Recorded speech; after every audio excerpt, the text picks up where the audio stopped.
નમસ્કાર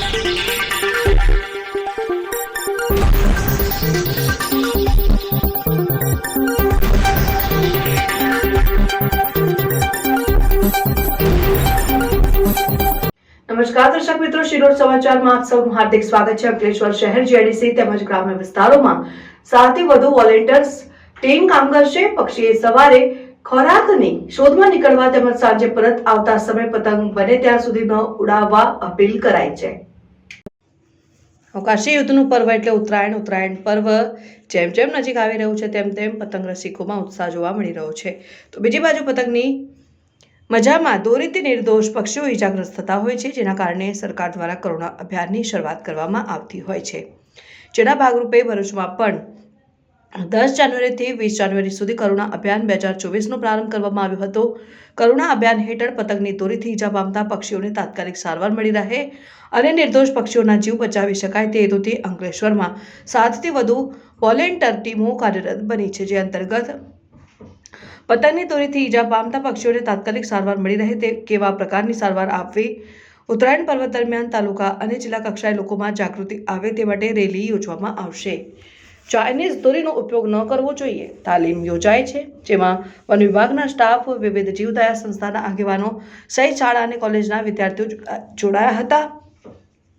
વન વિભાગ દ્વારા હેલ્પલાઇન નંબર 8320002000 જાહેર કરવામાં આવ્યો છે, જે નંબર ઉપર મેસેજ કરવાથી રેસ્ક્યુ સેન્ટર અને કલેક્શન સેન્ટરની માહિતી મળી રહેશે। રિપોર્ટર મુકેશ વસાવા, શિરોડ સમાચાર ન્યૂઝ, અંકલેશ્વર। નમસ્કાર, હું વન વિભાગ અંકલેશ્વરમાંથી બીયુ મોબ કરુણા અભિયાન 2025 નિમિત્તે 10 થી 20 જાન્યુઆરી દરમિયાન ગુજરાત સરકારના કરુણા અભિયાન નિમિત્તે અંકલેશ્વર સિટી, જીઆઈડીસી તથા ગ્રામ્ય વિસ્તારોમાં વન વિભાગ સાથે વોલન્ટિયર તરીકે પક્ષીઓ બચાવવાનું અભિયાન એક ચાલુ છે, જેમાં ઘાયલ પક્ષીઓ જે ઉત્તરાયણ નિમિત્તે જે પતંગના દોરીથી જે ઘાયલ થતા પક્ષીઓ જે છે તો તેની સારવાર અર્થે અથવા તેના રેસ્ક્યુ માટે અમારી અલગ અલગ વોલન્ટિયરની ટીમ કાર્યરત છે, જેમાં કૌશિકભાઈ પટેલ દ્વારા જવાહરબાગ તથા 3 રસ્તા સર્કલ પાસે એમનું સેન્ટર છે, તથા ભૂરાભાઈ આપણે છે ચિરાગભાઈ રાવલ, તો તેઓ જીઆઈડીસી વિસ્તારમાં કાર્યરત છે। બીજા ફેજાનભાઈ છે તો તેઓ પણ અંકલેશ્વર સિટી વિસ્તારમાં કાર્યરત છે।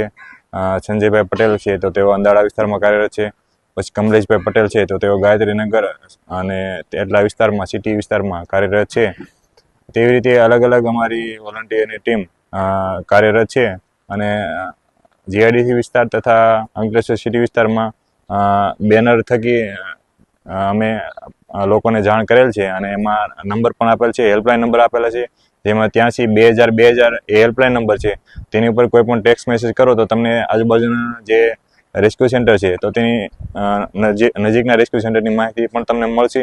એટલે લોકોને એવી અપીલ છે કે ઉત્તરાયણ નિમિત્તે ખૂબ સાવચેતીપૂર્વક પતંગ ચગાવે, તો એટલા માટે સવારનો વહેલો સમય ગાળો કે જે પક્ષીઓનો વિહાર કરવાનો અને જે ખોરાક માટેની શોધ નીકળવાનો સમયગાળો છે, તો તે સમયગાળા દરમિયાન સવારે વહેલા 6 થી તે 10 વાગ્યા સુધી પતંગ ન ચગાવવા અને સાંજના 4 થી તે 7 વાગ્યા સુધીના સમયગાળા દરમિયાન અંકલેશ્વરવાસી અને હું વિનંતી કરું છું અને અપીલ કરું છું કે આ સમયગાળા દરમિયાન પતંગ ના ચગાવે, જેથી એક આપણે અબોલ જીવ છે, જે અબોલ પક્ષી છે તેનો જીવ બચાવી શકીએ। અને કોઈ પણ રેસ્ક્યુ અથવા ઘાયલ પક્ષી દેખાય, તમારા આસપાસ દેખાય તો નજીકના રેસ્ક્યુ સેન્ટર પહોંચાડવા તથા જે પ્રચારમાં જે બેનરમાં જે નંબર આપેલ છે તો હેલ્પલાઇન નંબરનો ઉપયોગ કરી ઘાયલ પક્ષીને નજીકના સારવાર કેન્દ્ર સુધી પહોંચાડવા તમારો પોતાનો કિંમતી સમય અને યોગદાન આપવા દરેક અંકલેશ્વરવાસીઓને વિનંતી છે।